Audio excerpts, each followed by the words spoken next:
Welcome to the latest edition of Pass the Baton, a podcast to educate agricultural businesses and farmers on how to work through generational transfer of farms.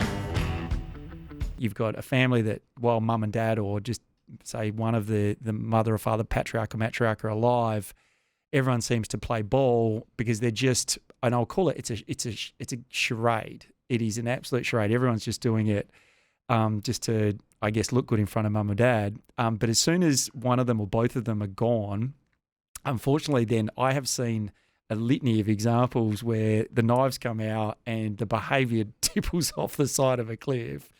Do you find that that death and what other circumstances you think can be a trigger where people just, the gloves come off and things go wrong? I suppose there's two ways to answer that. One is within the whole family itself, with mum and dad still alive, and then there's also when mum and dad die. And I suppose what you're talking about is upon death. Yes, I've seen that, and I've got cases of that where mum and dad seem to keep the family together. Everybody keeps in check, and then as soon as both of them die, or at least one of them dies, there are accusations of promises that were made to me previously, and that one of the children turns around and says, "Well, I've never heard of that promise before," and these things get raised all the time. Yeah.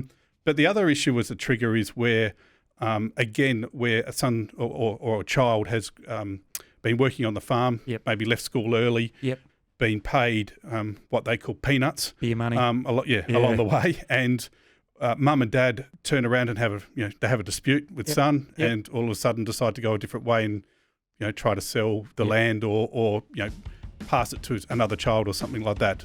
They're the two real triggers that we see.